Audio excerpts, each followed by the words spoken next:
Саламатсызбы. Бүгін бізде қонақта Қостанай қаласының тілдер даму басқармасының бөлім басшысы Кенжебай Мағамбетов және де тілдер болса тілдер оқыту орталығының әдіскері Айгүл Нұрбекқызы қонаққа келді. Саламатсызбы, қош келдіңіздер. Кенжебай Мағамбетов, жалпы осы алфавиттің енгізуі және сол жоба туралы айтып кетсеңіз. Өздеріңіз білетіндей, елбасының 2017 жылғы 12 сәуірде шыққан рухани жаңғыру болашаққа бағдар атты мақаласында қазақ тілінің латын графикасына көшіру туралы тапсырма берілген еді, үкімет алдына міндеттер қойып. Сол кезден бастап біздің елімізде осы қазақ тілінің әліпбиін, жалпы қазақ тілін реформалау бойынша ауқымды жұмыстар жүргізіле бастады. Соның ішінде осы әліпби жасау. 2017 жылдың 26 қазанында қазақ тілінің жаңа әліпбиі бекітілді президенттің жарлығымен. Кейін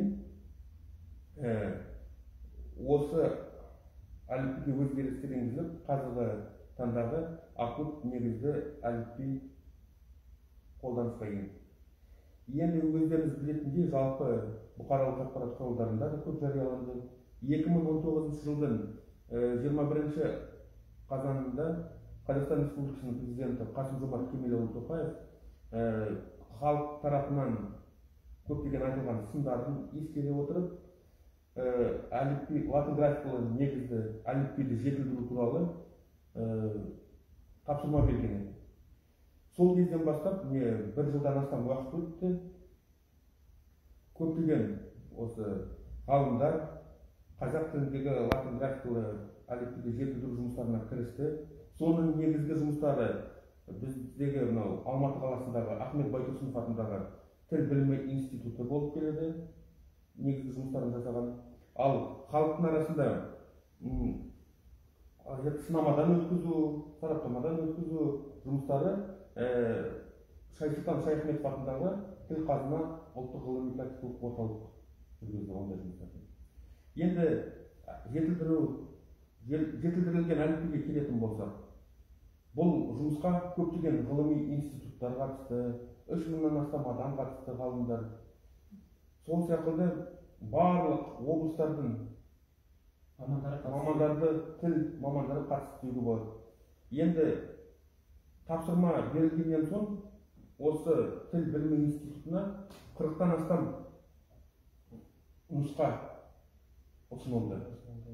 Солардың ішінен осы орфографиялық ұлттық комиссия жанындағы орфографиялық топтың мүшелері өзінің отырыстарында талқылап, алғашқыда 8 нұсқасын таңдап алды 2020 жылдың басында. Содан кейін тағы бір сараптамадан өткізіп, сүзгіден өткізіп деуге болады, тағы 3 нұсқасын алған еді.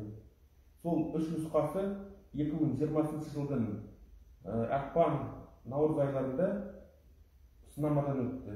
Бұл сынамаға енді барлық республика бойынша тіл мамандары қатысты. Соның ішінде Қостанай облысында да бұндай жұмыстар жүргізілді. Біздің облыстан 410 тіл маманы, ол қазақ тілінің мұғалімдері, мектеп мұғалімдері, содан кейін жоғары оқу орындарының ғалымдары қатысты. Соның ішінде өзімізге танымал, мысалы Қостанай облысындағы филология ғылымдарының докторы Алмасбек Абсадеков, филология ғылымдарының кандидаттары Қостанай мемлекеттік университетінің Кенжегүл Қабылғазы қызы Исеркеева, Қарлығаш Нұрғамбет қызы Нұрмұхамедова және басқа да тіл ғалымдары қатысты. Енді бұл жұмысқа келгенде болашақта өзгеруі мүмкін ба? Енді әліпбиге келетін болғанда, сол біздің ұсыныстарымызды ескере отырып, біз республикалық орфографиялық топқа өз ұсыныстарымызды жолдаған едік. Ол ұсыныстарды барлығын пысықтап, әрі қарай 2020 жылдың қазанында тағы бір қосымша сынама өткізілді. Соның нәтижесінде 9 қарашада өткен жылдың Білім және ғылым министрі мен мәдениет және спорт министрлері Қазақстан Республикасы президентінің алдында жаңа жетілдірілген әліпбидің жобасын ұсынды. Соны түсіндірді, көрсетті. Бірақ сол кездері Қасым-Жомарт Кемелұлы Тоқаев ендігіде осы соңғы нұсқаны ғалымдар арасында пысықтап, тағы да талдап, тапсырма беріп, ұлттық комиссияның отырысында қарастырды. Өздеріңіз білесіздер, жақында осы 28 қаңтар күні Қазақстан Республикасының премьер-министрі төрағалық ететін қазақ тілін латын графикасына көшіру жөніндегі ұлттық комиссияның отырысы болды. Сол отырыста осы жетілдірілген әліпбидің нұсқасы, содан кейін емле ережелерінің жобасы және клавиатура дейміз ғой, пернетақтада осы әріптердің орналасу тәртібі мақұлданды. Мақұлданды дегеніміз, ол ендігі кезекте Қазақстан Республикасы президентіне бекіту үшін жолданады. Ол сондай заңмен белгіленген тәртіпте қазір бұл жолданды. Енді алдағы уақытта біз осы әліпбидің бекітілуін күтеміз. Әліпби мен емле ережелері бекітілгеннен соң жалпы облыс бойынша, енді республика бойынша, соның ішінде облыс бойынша да бізде оқыту жұмыстары басталады. Ал енді әліпбиге келетін болсақ, біз әліпбидің құрамы туралы, құрылымы туралы және ерекшеліктері туралы біздің әріптесіміз Айнұр Жомартқызы айтып өтсін. Қайырлы күн, құрметті әлеуметтік желі қолданушылары. Бүгінгі кездесуге қош келдіңіздер. Бүгін мен сіздердің алдарыңызға жетілдірілген жобадағы жаңа қазақ әліпбиін таныстыруды жөн көріп отырмын. Бұл әліпбидің құрамында бізде қазір барлығы 31 әріп бар. Оның құрамында ерекшелігін айтатын болсақ, 4 диакритикалық белгі ұсынылып отыр. Олар умлау, қарасаңыздар, 2 нүктемен белгіленетін белгі. Бұл таңба умлау деп аталады. Бұл умлау жалпы осы латын графикасында түркі әліпбилерінде өте жиі қолданылады және бұл әріптің жіңішкелігін білдіреді екен. Сол себептен назар аударсаңыздар, бұл умлау таңбасы бізде ә дыбысын алынып отыр, ө дыбысын алынып отыр және ү дыбысын таңбалауда беріліп отыр. Одан кейінгі екінші біздегі диакритикалық белгі ол бревис деп аталады. Бревис дегеніміз бұл қысқалықты білдіреді, жалпы классикалық әліпбиде. Бұл ғ дыбысын бізде таңбалауда ұсынылып отыр. Доға тәріздес белгіні біз бревис деп атаймыз және осылай таңбалайтын боламыз. Одан кейінгі үшінші біздің диакритикалық белгі ол макрон деп аталады. Макрон дегеніміз бұл дыбыстың әріптің үстіне қойылатын әріп үсті таңбалар екен, белгілер екен.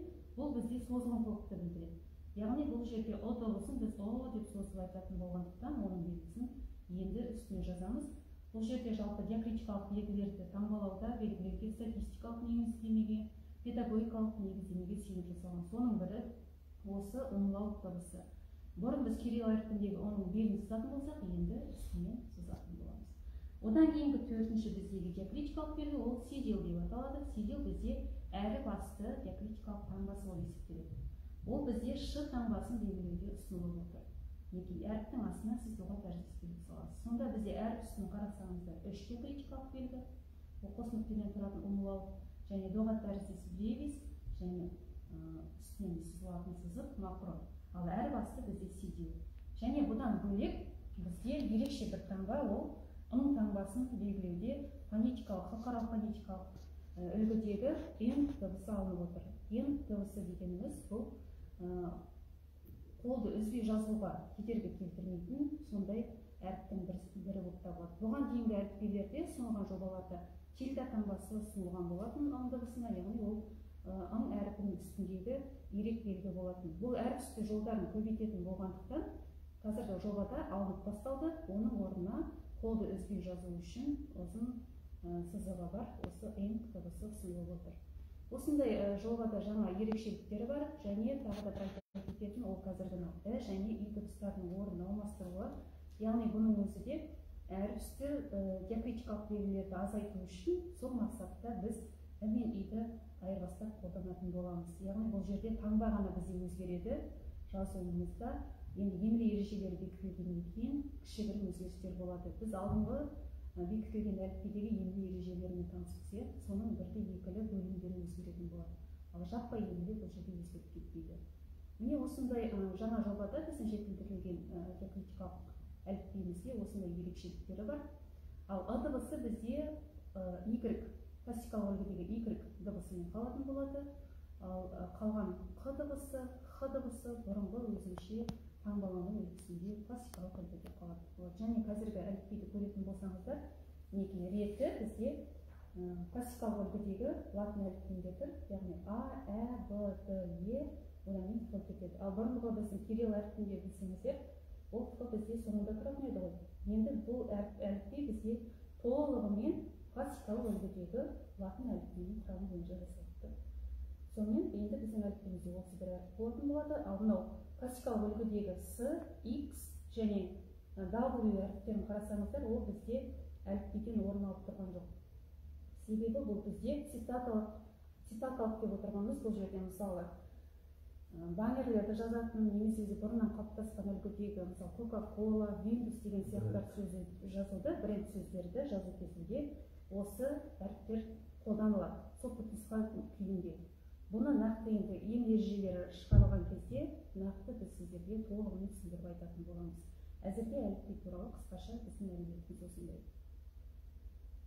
Көп рахмет қонаққа келгеніңізге, және де жалпы осы алфавитті болашақта бізге пайдасын тигізеді деп ойлаймыз, және де болашақта біз оны тез жаттап және де үйрене аламыз деп